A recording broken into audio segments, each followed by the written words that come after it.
Jóvenes, buenas tardes. Continuamos aquí con biología 1. Y vamos a seguir con un tema que se llama biodiversidad. Bueno, ¿qué es la biodiversidad? La biodiversidad se trata de una palabra que habla acerca de toda la gran cantidad que hay de especies, ¿sí? De organismos, ¿sí? Hay una gran cantidad de especies y de organismos porque hay una gran cantidad de terrenos y climas, ¿de acuerdo? Entonces, cada organismo está adaptado a esto, a su ambiente, ¿sí? Se calcula que de las especies que habitan la Tierra, alrededor de 2 a 4 millones son las que existen y solamente se han descrito 1 millón de ellas. Bueno, ustedes dirán, bueno, ¿y los otros 3 millones o 2 millones dónde estarán? Bueno, estos millones no han podido ser descritas porque el hombre no ha podido llegar a ciertos lugares, como por ejemplo el fondo del mar, ¿sí? Sabemos que el mar es el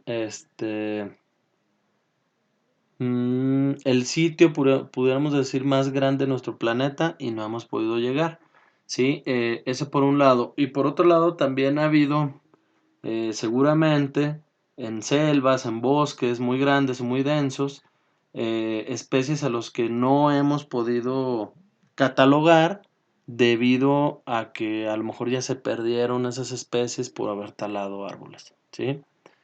Esto se sabe gracias a los trabajos taxonómicos. Eso sabemos que son más o menos todas esas especies, ¿de acuerdo? Porque se hace un cálculo. Ok, ¿qué es eso de trabajos taxonómicos? Bueno, la taxonomía es una ciencia que clasifica todas las especies que habitan la Tierra, ¿sí? Clasifica absolutamente todo, ¿sí? Los zoólogos y los botánicos se han dado la tarea de darle nombre, describir y clasificar a estos seres vivos. Los zoólogos, pues ya sabemos, son los que em, eh, estudian a los animales y las plantas son las que estudian, perdón, los botánicos son los que estudian a las plantas. Bueno, ok. Entonces aquí vemos alguna imagen por aquí, que nos habla precisamente de esa biodiversidad, que nos habla de todo esto de los animales y de las plantas, ¿sí? ¿Por qué en latín? En latín es porque, eh, bueno, todos los nombres, se me pasó por ahí, todos los nombres mm, científicos, tanto de las plantas y de los animales, son en latín. Por eso está esta preguntita de que por qué en latín, ¿sale? Bueno, están en latín porque es una lengua muerta. ¿Qué quiere decir? Que ya no se habla, ¿sí? El latín ya no se habla y por lo tanto tiene un significado más estable. Por ejemplo, los nosotros el español o el inglés muchas veces puede ir cambiando porque está en uso. Un ejemplo es garage, ¿verdad? Un ejemplo es closet, ¿verdad? En México debería de ser cochera o en México debería de ser ropero, ¿verdad? Pero sin embargo va cambiando, ¿sí? Por el uso. En este caso estoy hablando del Spanglish, ¿verdad? Bueno, o cuando hemos escuchado voy a parquearme, ¿verdad? Sí, parking es estacionarse en inglés, ¿verdad? Bueno, es un lenguaje universal adoptado durante muchos siglos como una lengua científica por varias naciones. Bueno, ¿a qué se refiere esto? Se refiere a que el latín durante mucho tiempo fue el idioma de los científicos, ¿sí? Y también de la iglesia, fue el idioma más importante. Es lo que sucede ahora en la actualidad, después de miles de años, ¿verdad? Ahora sucede con el inglés. El inglés es no sé si se han dado cuenta, pero todos los artículos científicos, tarde o temprano le tienen que hacer algo que se llama un abstract, que es un resumen en inglés, ¿de acuerdo? Si son importantes, si no, bueno, pues así se deja. Eh, una simple descripción no ayuda, una simple descripción de un animal no ayuda mucho a describirla, ¿sí? O a saber de qué se trata exactamente. Se necesitan por eso conceptos claros y diferentes a todos los demás. Miren, por ejemplo, Bueno, ahorita continuamos para ver los ejemplos de los nombres taxonómicos. No existe un biólogo capaz de clasificar cualquier organismo. Para ser un buen taxónomo es necesario especializarse en cierto grupo. Bueno, están los que se dedican a las aves nada más, los que se dedican a los reptiles, ¿sí? Los que se dedican nada más a los mamíferos, ¿sí? Y así podemos poco a poco, los que se dedican nada más a los insectos, ¿verdad? Y así podemos ir un poco, ¿cómo se llama? Hablando de estas especializaciones. Es como acá en la medicina, que es el cardiólogo del corazón, ¿verdad? El neurólogo del sistema nervioso, etcétera, ¿sale? Bueno, los biólogos dedicados a la taxonomía se encargan de colectar organismos, primeramente, ¿verdad? Es decir, los atrapan, los observan cuidadosamente y los comparan, ¿sí? Los comparan con otros que ya se conocen y entonces si se parecen, pues los pueden clasificar en esa familia. Si no se parecen, pues lo pondremos en una familia diferente o nueva. Antes así era, ¿verdad? Así le tocó, por ejemplo, a Darwin estar checando los diferentes especies, ¿sí? Pero ahora se pueden hacer pruebas de ADN y serológicas. ¿Qué quiere decir? Del suero, ¿sí? Es decir, de la sangre. Eh, y gracias a eso podemos decir tal o tal especie está emparentada. ¿De acuerdo? Bueno, cuando el organismo en estudio no corresponde a los que aparecen descritos, se reporta una nueva especie. Es decir, si encontráramos una especie que no se parezca, ni tenga el ADN, ni pruebas serológicas parecidas a otra especie, pues quiere decir que tenemos una nueva. ¿De acuerdo? Eh, bueno, entonces, una persona llamada Linneo, Carlos Linneo, fue la que ideó un sistema, el sistema natural, en 1735, ¿sí? Este señor era un médico y un botánico. Antes, eh, hagan de cuenta que nada más era como estudiaban ciencias de la salud en general. Y podía ser un médico, podía ser un botánico, podía atender animales, etcétera, ¿sí? Había toda esa facilidad, ¿sí? Este señor ideó un sistema binomial, bi significa dos, nomial nombre, o sea, dos nombres, que emplea el nombre del género en mayúscula para una palabra distintiva escrita en minúscula para nombrar una especie. Aquí tenemos un ejemplo. Feliz Leo, es el león. Habla aquí de la especie, perdón, de la familia y luego la especie. Mangifera indica, el mango.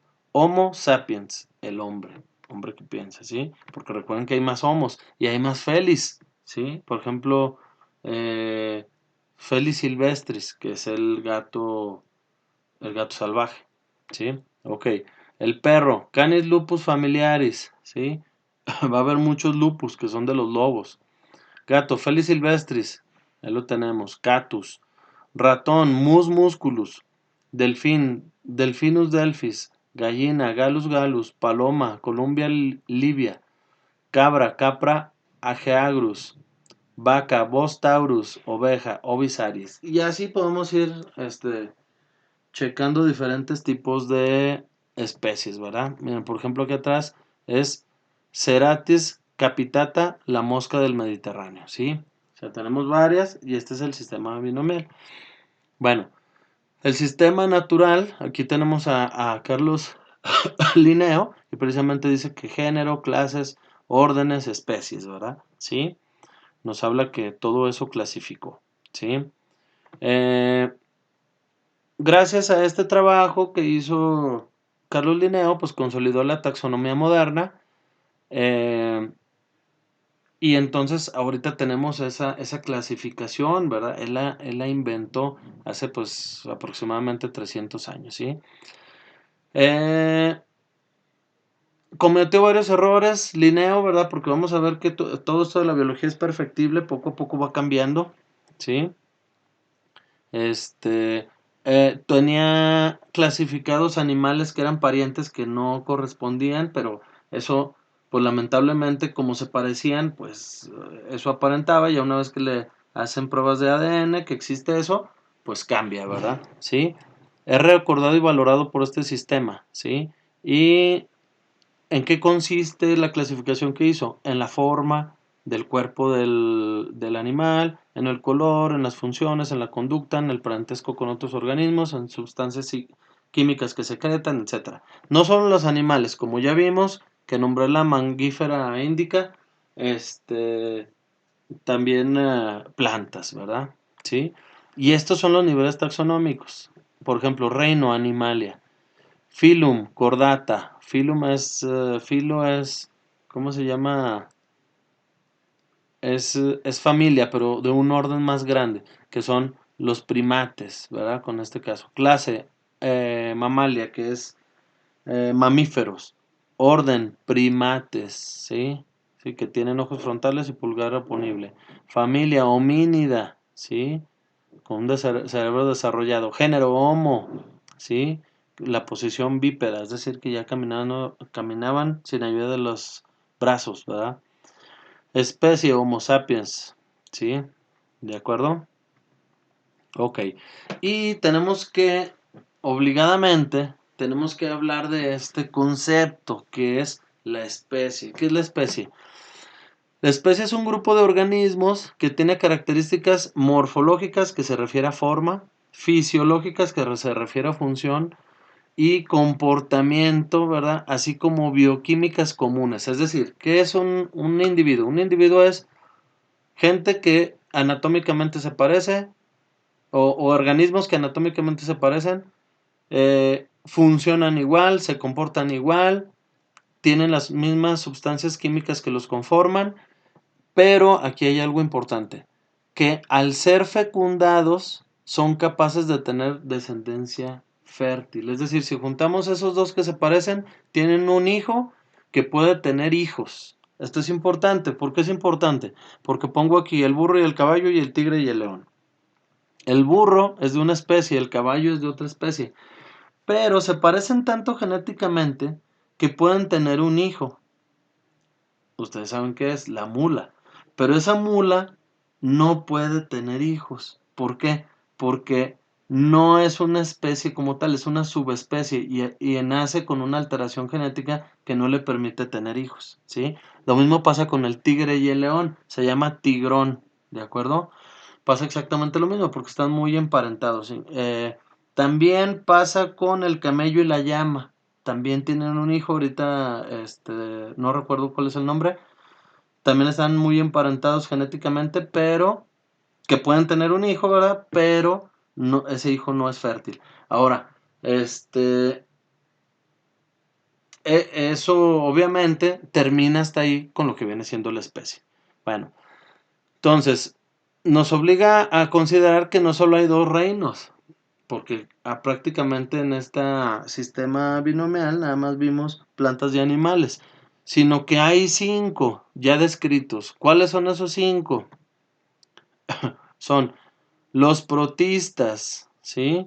Que se refieren a las algas. Son los móneras, que se refiere a las bacterias. Son los hongos, que se refiere, bueno, el reino fungi se llama, que se refiere a los hongos. Es el plantae, que se refiere a las plantas, y el animalia, que se refiere a los animales. Bueno, ok. Dicho esto, vamos a continuar con ver los diferentes reinos. Ok, empezamos con el reino Monera, que es el reino más pequeño y el reino más, pudiéramos decir,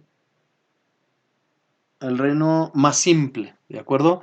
Tan es simple que estos son microscópicos primero. Y segundo, no tienen núcleo sus células, ¿sí?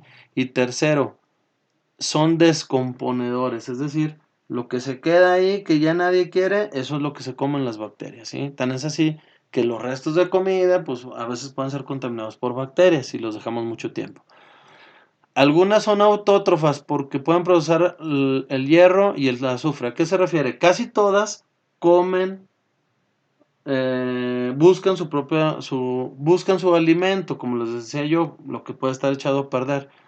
Eso se refiere que es heterótrofo. Pero hay algunos, muy pocos, que pueden hacer su propio alimento. Requieren alrededor de 20 minutos para estarse reproduciendo, es decir, se reproducen muy rápido. Sin las bacterias, los cadáveres se amontonarían en el mundo, es decir, gracias a las bacterias descomponen los cadáveres, se comen eso de los cadáveres y los dejan en puro hueso y gracias a eso no estamos amontonados de cadáveres, ¿sí? Pueden existir en presencia de oxígeno o sin oxígeno, es decir, aerobias y anaerobias. ¿Qué quiere decir eso? Las bacterias pueden respirar oxígeno o pueden respirar dióxido de carbono, ¿sí? Cuando respiran oxígeno se llaman aerobias, cuando no respiran oxígeno se llaman anaerobias, ¿de acuerdo? Aquí tenemos un ejemplito de una bacteria, un dibujito, bueno, no es una foto, ¿sí? Tiene estos pelitos que se llaman cilios y tiene estos pelitos que se llaman flagelos, que les permiten moverse y comer. Ok.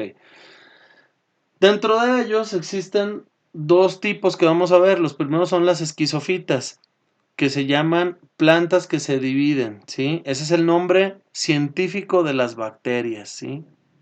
Les podemos decir bacterias o esquizofitas. Y se encuentran en todos los lugares que nosotros nos podamos imaginar. Incluso en lugares muy, muy calientes, incluso en lugares muy, muy fríos, hemos encontrado bacterias. Por eso se cree que puede ser que en la Luna, en Marte, etcétera, podamos encontrar alguno de estas bacterias que son muy resistentes para sobrevivir. Miden de 5 a 10 ohms, que quiere decir, ese ohm son 1000 veces más pequeños que un milímetro, ¿sí? Solo pueden observarse en el microscopio, ¿sí? Todas las bacterias. Y se agrupan cuando son redondas, cocos, alargadas, bacilos, en espiral, espirilos, ¿sí? En cadena, estreptococos, en tétradas, cuando están en 4 tétradas, cuando están en 2 diplococos y en forma de racimo, estafilococos, como esto. Bacilo, parece un bastón. Yo sé que no parece, pero bueno, así los han dejado los científicos. Espirilo, una espiral. Coco redondo. Otro que se llama vibrio, como una coma. ¿Sí? Estreptococo en línea. Estafilococos y sarcinas. Estas son la clasificación de cómo están mm, sus formas, ¿de acuerdo? Ok. Seguimos. Decíamos, son células procariotas, es decir, que no tienen núcleo, que no tienen clorofila y que tienen flagelos, lo que yo les decía son estos pelitos, y existen más de 3000 especies, ¿sí? Ok. Bueno, son causantes de enfermedades, ¿sí? ¿Como cuáles? Pues no sé si han escuchado de la meningitis, de la varicela, de la conjuntivitis en los ojos, de la placa y de la caries, ¿sí? De la lepra, de la hepatitis, ¿sí? De todas esas son causantes. También pueden producir, son las que producen el alcohol, ¿verdad? Bueno, junto con algunos hongos, pero también pueden producir alcohol. Pueden producir vinagre, pueden producir quesos, yogurt, ¿sí? Petróleo, ¿sí? El petróleo recuerdan que viene de los dinosaurios, que se echaron a perder, se petrificaron, ¿verdad? Y se volvieron petróleo gracias a las bacterias. Gracias a Alexander Fleming, bueno, que inventó la penicilina, que después veremos algo sobre eso, gracias a eso tenemos los antibióticos que pueden matar todas estas bacterias, ¿sí? Algunas de las enfermedades más importantes son la tuberculosis, la tifoidea y la leptospirosis, ¿sí? Continuamos. El otro tipo son las cianofitas. Las cianofitas son las llamadas algas azul verdosas, es decir, son una especie de bacterias y que también tiene ciertas características de algas, ¿sí? Y son microscópicas. Eh, Tienen una sustancia parecida a la glucosa en los animales, que es para tener energía, ¿sí? Obviamente son unicelulares, como les decía, y se multiplican por división binaria, es decir, de 2 en 2 en 2 en 2. Viven en charcos, pantanos, aguas termales, congeladas, etcétera. Estas tienen que estar a fuerza donde hay agua, ¿verdad? Ok. Bueno, continuamos. Ahora vamos a continuar con las protistas. Estos protistas es el reino de las algas, ¿sí? Eh, todo lo que diga pro quiere decir primero, significa primerísimos. Y están dotados de núcleo. Estos son un poquito más, como más completos, pudiéramos decir que las esquizofitas, porque sí tienen núcleo, ¿sí? Estos también solamente los podemos ver en el microscopio, ¿sí? Y son autótrofos y heterótrofos, es decir, o hacen su propio alimento como las plantas, o bien pueden ser capaces de comerse a otros seres vivos, ¿sí? Puede haber móviles o puede haber fijos, ¿sí?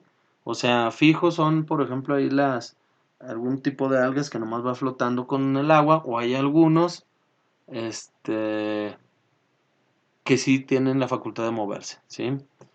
Y tienen diversificaciones como, esto es importante, miren, estos protistas, protista es un reino algo raro, ¿de acuerdo? ¿Por qué? Porque existen como todo lo que no pudieron clasificar. Primero lo pusieron en las algas, pero aquí también metieron algo que se llaman los protozoarios, que no son muy parecidos, pero están ahí porque son básicamente los dos autótrofos o heterótrofos, es decir, porque producen su alimento o pueden buscar uno. Aquí vemos a las algas y aquí vemos a los protozoarios, ahorita veremos algo de estas, ¿sale? Bueno, por ejemplo, viendo las algas, estamos en este espejo, vemos la familia clorofita, ¿sí? Cloro significa verde, ¿sí? Como podemos ver. Son unicelulares también y habitan aguas dulces, piedras, troncos, muros, etcétera, ¿sí? Ok. Realizan la fotosíntesis, es decir, sí son autótrofos. Y estos son considerados los abuelos de las plantas. Estos le enseñaron a las plantas cómo sacar alimento a partir de la luz solar, ¿sí? Gracias a los cloroplastos que vienen dentro de sus células. Tienen una mancha ocular que les permite dirigirse a la luz y gracias a que se dirigen a la luz, pues pueden captar esa luz como energía, ¿sale? Ok, seguimos. Estas son las clorofitas, vean las algas que conocemos comúnmente, ¿sí? Ok, y ahora pasamos a otro tipo que se llaman crisofita. Este crisofita se llama planta oro, ¿sí? ¿Por qué? Porque va a tener esa coloración, ahorita vamos a ver en alguna foto. También son unicelulares y viven en colonias. Se me olvidaba una cosa, miren. Estas son unicelulares, pero se juntan tantas que pueden hacer este tipo de tejido. ¿De acuerdo? Sí, pero si viéramos una solita sería muy difícil de ver, pero como hay tantas, las podemos ver. Lo mismo pasa con la crisofita, ¿sí? Viven en colonias, realizan la fotosíntesis, por lo tanto son autótrofas, habitan en aguas saladas y dulces y presentan espinas, ¿sí?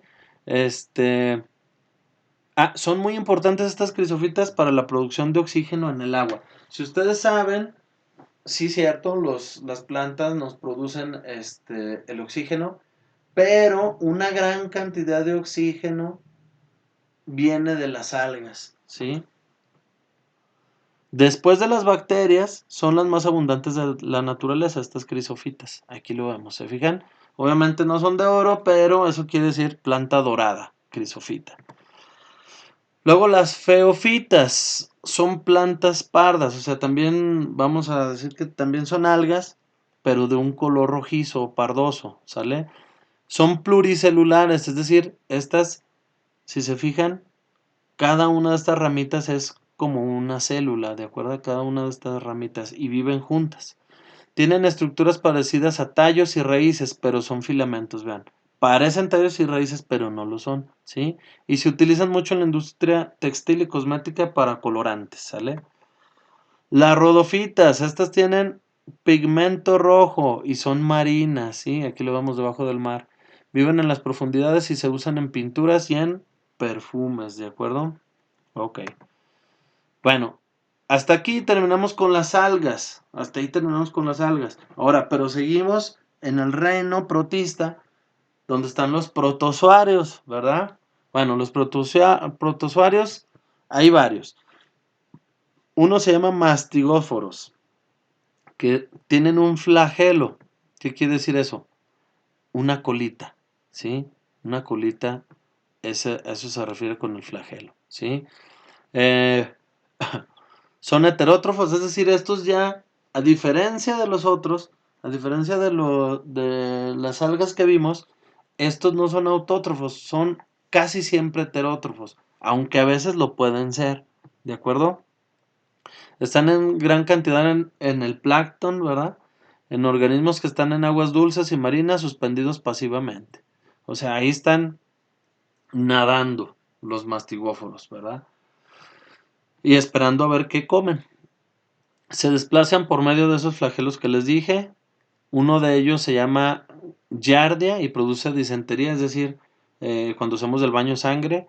T. cruzi, Trypanosoma cruzi, que es enfermedad de Chagas, que bueno, la tienen algunos insectos y puede ser que los mastigóforos vivan dentro de esos insectos y nos las pegan cuando nos pican, ¿sí? Y en las termitas, en su intestino, les ayudan a procesar la madera o la celulosa, que es la proteína de la madera. Ok, ahí vemos un mastigóforo. Y pasamos a ver ahora otro tipo de protozoario que se llama sarcodina, que dice, hace referencia a pseudopodos, es decir, a casi pies, ¿sí? Son unicelulares y tienen una abertura bucal. Las más famosas son las que se llaman las amibas, ¿sí las han escuchado? Bueno, eh, están en los países tercermundistas o en vías de desarrollo y constantemente las padecemos, ¿verdad? Cuando comemos un alimento contaminado, ¿sí? Puede entrar al tubo digestivo ya sea por respirarla, por comerla, ¿verdad? Sí, pueden perforar nuestra pared intestinal y ocasionarnos algo que se llama peritonitis. Estas son las amibas. Y por eso dice que tiene pseudopodos, que son estos, casi pies. No son pies como tal, pero son estos pseudopodos que hacen que pueda moverse. ¿Sí? Esta es la amiba. Ok. Bueno, ¿qué se puede hacer para prevenir del tenerla? Que se hierva el agua, lavar las frutas y las verduras, que se evite la manipulación de la comida sin habernos lavado las manos y que tengamos donde hacer del baño limpio, ¿verdad? ¿Sale? Ok. Luego paso al tercer reino, es el reino fungi, que es el de los hongos, ¿sí? Son heterótrofos saprófitos. ¿Qué quiere decir? Estos, muy importante porque muchas veces pensamos que los hongos se parecen a las plantas y tienen cierto parecido, pero ellos no comen la luz solar, ellos comen otros seres vivos, ¿sí? Desempeñan un papel esencial en el reciclamiento nutritivo de los ecosistemas, porque estos, así como las bacterias, comen cadáveres, ¿sí? Sí tienen núcleo y se reproducen sexual o asexualmente mediante las esporas. Las esporas son como las semillas de los hongos, ¿de acuerdo? Aquí vemos el hongo, tiene sus partes, el sombrero, las escamas que están arriba del sombrero, diferentes túbulos, esporas que de aquí caen, ¿verdad? Del sombrero, de estas laminillas, himenio, ¿sale? Que es la orilla, el anillo que está en medio del tallo o pedínculo, las escamas, otras escamas que tienen inferiores, la volva y el micelio, que son, bueno, y de aquí puede haber unas raíces, ¿de acuerdo? Ok, bueno. Eh, Son esenciales en el ciclo del nitrógeno y del carbono, ¿verdad? Enriqueciendo el suelo, porque van a crecer del suelo, ¿sí? O de la madera también pueden crecer. Son importantes en cuestiones industriales porque gracias a ella podemos elaborar la cerveza, el vino, el pulque, el pan, el queso, por algo que se llaman levaduras, ¿sí? Que son hongos, ¿sale? Son especies de hongos, como les decía, que participan en la producción de alimentos, ¿sí? Existen comestibles como el champiñón y las setas, alucinógenos, medicamentosos, ¿verdad? Y que nos causan enfermedades, ¿sí? Miren, aquí vemos precisamente el vino, el pan, el queso, ¿sale? Los comestibles como los champiñones y las setas, ¿de acuerdo? Los venenosos como la manita muscaria y como el hongo silvestre. Este hongo silvestre es el que nos encontramos a veces que crece en la madera o que crece así de un día, casi es de un día para otro, que lo encontramos en el suelo, en lugares oscuros y húmedos, ¿sale? Y obviamente estos son macroscópicos, los podemos ver a simple vista. Pero hay microscópicos, ¿cuáles? Los de la caspa, por ejemplo. La caspa es un hongo. O el del pie de atleta también es un hongo. ¿sí? O el del algodoncillo que a veces sale en la boca, ¿sí? Que le pasa mucho a los niños por agarrar cosas contaminadas. También es un hongo, ¿sí? Hongos medicinales, pues el más famoso de todos, la penicilina. La penicilina tiene la particularidad de matar las bacterias. Este es el creador de bueno, del descubridor de la penicilina, se llama Sir Alexander Fleming. Sir porque le dieron el... Sir quiere decir caballero en Inglaterra. Él es escocés, pero lo nombró la reina de Inglaterra. Sir. Ok, hasta aquí dejamos los hongos y nos pasamos a los plantas, reino plantae. Bueno, llamadas metafitas o plantas superiores. ¿Por qué? Porque si se fijan de repente en los textos se decían plantas también a las algas o pseudoplantas. Bueno, estas sí son plantas superiores. Estas son autótrofas, ¿sí? Salvo que una que otra como puede ser la carnívora, ¿de acuerdo? Ricas en clorofila para realizar la fotosíntesis. Pero recuerden que esto lo aprendieron de las algas. ¿Qué características tienen? Tienen raíces y viven en un lugar fijo. Otra característica es que es dura por la celulosa, que es una proteína que tiene. ¿De acuerdo? Bueno, tiene una piel impermeable que le hace conservar el agua. ¿Sí? Todas las plantas tienen mucha agua. Los vasos tienen vasos conductores que llevan el agua y tienen estructuras para su reproducción sexual, aunque algunas son asexuales. Ok, vemos una plantita, vemos que está hecha de raíces, tallo, rama, hoja, flor y fruto. Aunque hay algunas que nada más tienen fruto y que no tienen flor, y hay algunas que nada más tienen flor y no tienen fruto. ¿De acuerdo? Que por cierto, hace poco me enteré, no lo sabía, que el higo es una flor, ¿sí? No es un fruto como tal, sino que es una flor que fue polinizada por un insecto por dentro, ¿sí? Bueno, continuamos. Filos o familias. La primera que vamos a ver, que es la más sencilla, se llaman briofitas, planta musgo. Hay más de 25,000 especies, son los que les dicen cerritos, ya los han escuchado, ¿no? Viven en lugares húmedos como rocas, troncos, musgos, perdón, muros, etc. Y no cuentan con flores porque son muy sencillas, tampoco con frutos ni semillas, ¿de acuerdo? Están generalmente en el agua o cerca del agua. Ok, siguiente, terofitas. Estas dos tienen millones de años de existir, ¿de acuerdo? Sí, estas son 12,000 especies llamadas helechos, adaptadas a la vida en la Tierra. Se producen por esporas y 250 millones de años más o menos tienen viviendo, ¿sí? Obviamente las briófitas también tienen millones de años, ¿sí? Estas acompañaban a los dinosaurios, ¿sí? Incluso son más viejas que los dinosaurios. Y podemos encontrar que todavía no había árboles como tal, sino que eran nada más unos arbustos, ¿sí? Ok, seguimos. Y ahora sí ya pasamos de los arbustos a los árboles y encontramos con los gimnospermas, o bien llamadas coníferas, porque tienen forma de cono, como los pinos, como los cedros, ¿verdad? ¿De acuerdo? Ok. Y gimnosperma significa semilla desnuda, ¿sí? Porque tienen como una piñita, ¿verdad? Sí, que es su semilla. Hay 700 especies, raíces y tallos verdaderos, adaptadas completamente a la vida terrestre, ¿sí? También necesita lugares muy húmedos como la selva y aquí no exactamente, ¿sí? Sus semillas son llamadas piñas, como les decía, e importantes para la producción de madera. De aquí sacamos el papel, los muebles, etcétera, ¿sí? Luego estamos las angiospermas. Las angiospermas se llama semilla encerrada en un recipiente o fruto carnoso. ¿Qué quiere decir? Que son las que sí tienen flor y fruto. Así se llaman angiospermas. ¿Por qué son así? Son las más evolucionadas. Porque son ingeridas por los animales. O sea, se las comen los animales para que posteriormente, cuando hagan del baño a lo mejor no cerca de esos árboles, sino en otro lado. Y eso permite que se colonice o se disperse esa especie, ¿verdad? ¿Sí? Y entonces pues hace que haya en muchos lugares. Entre 200,000 y 300,000 especies. Por eso son tan numerosas. ¿De acuerdo? Ok. Bueno, y luego continuamos. Aquí vemos precisamente esta esquemita que nos habla del reino Mónera, que es el más viejito, ¿verdad?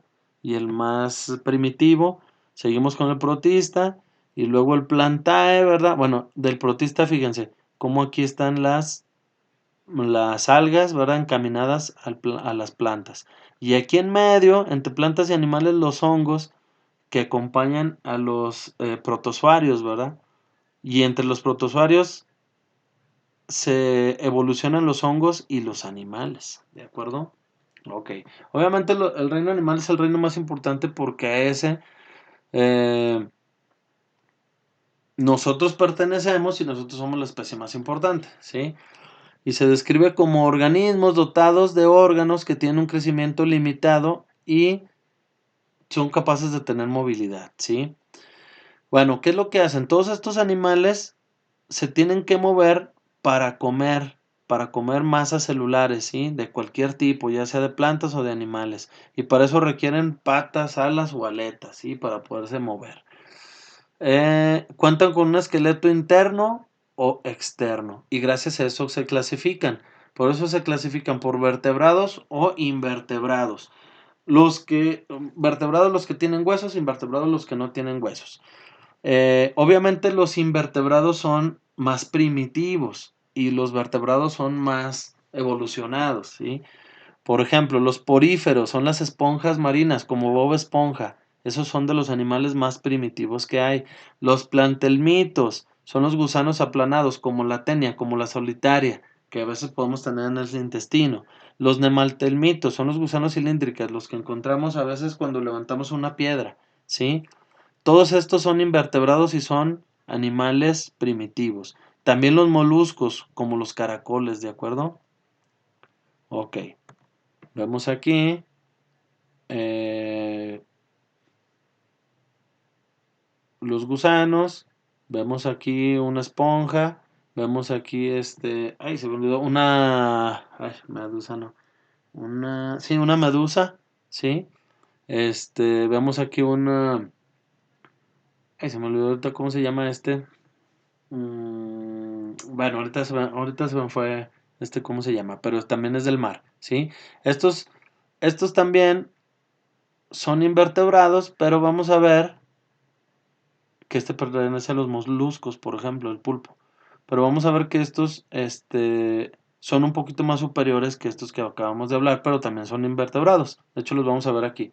Artrópodos, perdón, que quiere decir podo significa pie, planta articulada, perdón, pie articulada. Tienen cabeza, tórax, abdomen y un cuerpo segmentado. Dentro de estos artrópodos tenemos a los arácnidos y a los crustáceos, ¿de acuerdo? Los arácnidos como quienes, como las arañas y el escorpión, ¿no? Los alacranes, esos son arácnidos, ¿sí? Crustáceos como los camarones, como las cochinillas, como la langosta, ¿de acuerdo? Y también dentro de esta familia de los artrópodos está los insectos, ¿de acuerdo? ¿Qué diferencia tienen los insectos y los arácnidos? Los insectos tienen 1, 2, 3, 4, 5, 6 patas, ¿de acuerdo?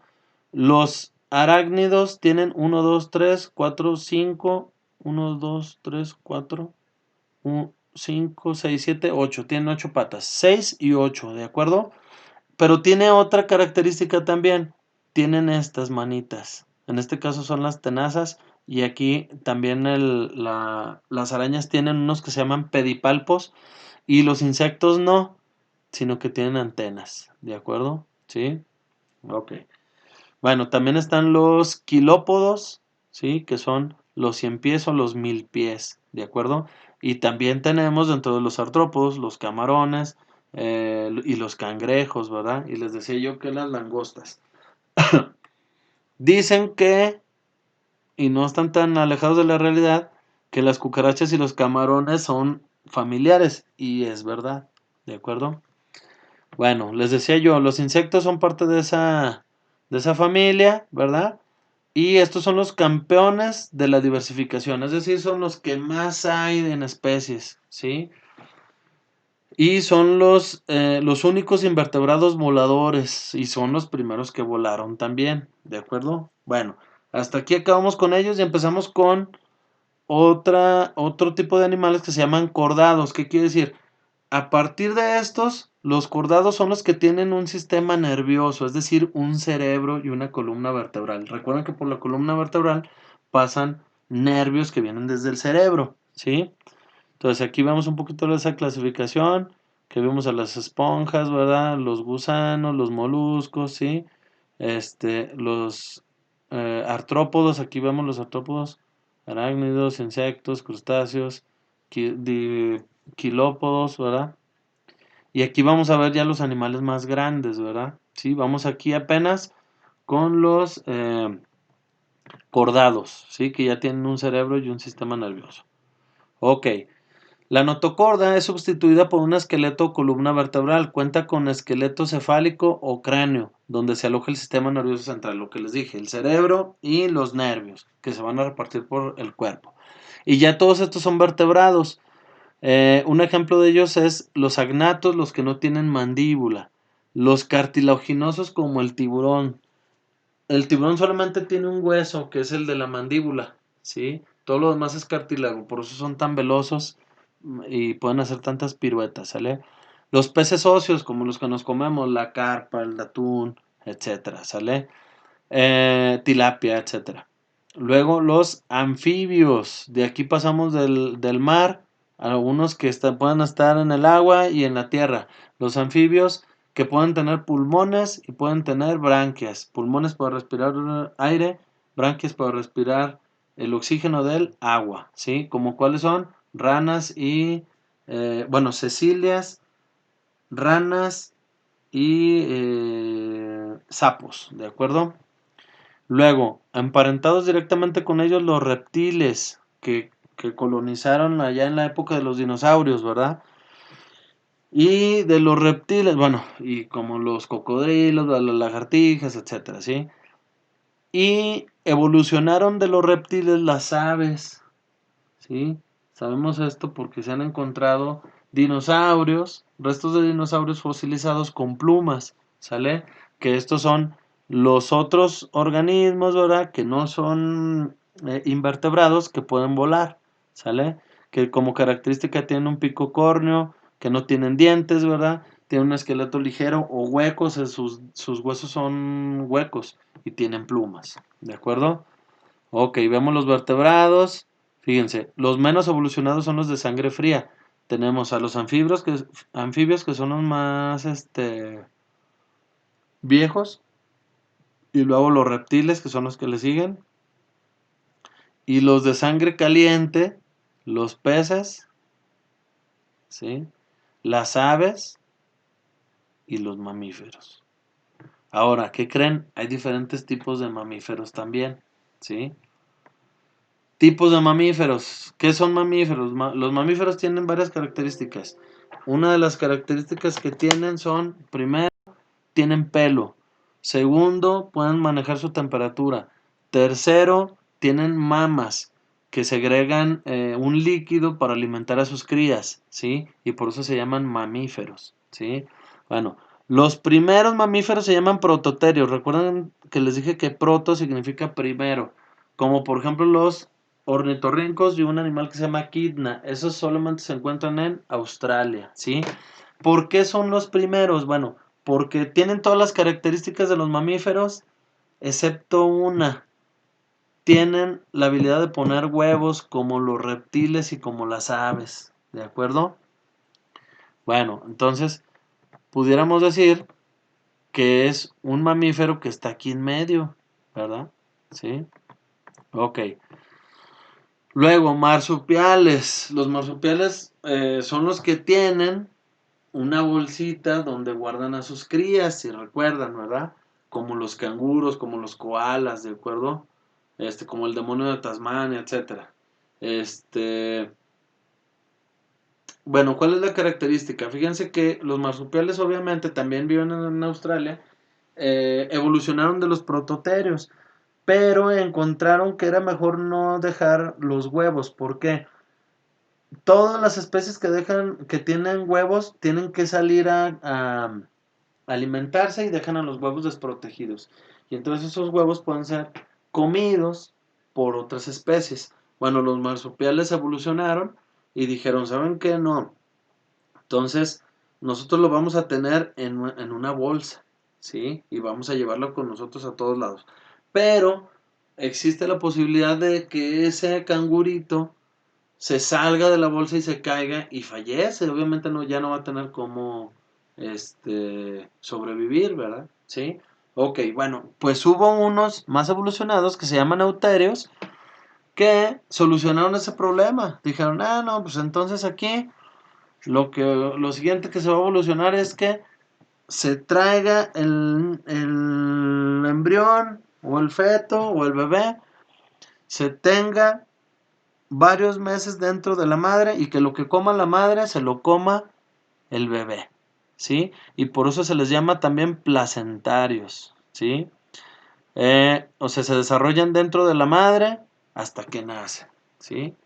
Esos son los más evolucionados. Aquí tenemos clasificación de los mamíferos, los prototerios o monotremas, quidna y ornitorrinco. Y el canguro y el koala, los marsupiales. Luego ya todos los demás son mamíferos euterios, ¿de acuerdo? Que tienen su clasificación, ¿verdad? Tienen varias clasificaciones. Pero en general, pues vamos a quedarnos con esas tres, ¿de acuerdo? Y aquí estamos, bueno, este es un orangután, pero nosotros somos parientes de los primates y nosotros pertenecemos a los euterios. Ok, aquí vemos otra vez la familia de los mamíferos, ¿verdad? Sí, y nosotros somos familiares de estos. Bueno, ya hasta aquí dejaríamos lo que viene siendo las clases de la unidad 1 de biología. Les voy a dar instrucciones por el WhatsApp, instrucciones por el Classroom, ¿sale? Para decirles qué es lo que vamos a hacer para la evaluación, ¿de acuerdo? Pero regularmente, a menos de que cambiemos, porque pues, les dejé este video, ¿verdad? Que está hecho previamente, pero regularmente lo que hago es que pido un mapa conceptual con imágenes y con los apuntes que hicieron de las cosas más importantes de estas clases. Y ese sería el pase para el examen, ¿de acuerdo? Ok, hasta aquí le dejamos. Saludos.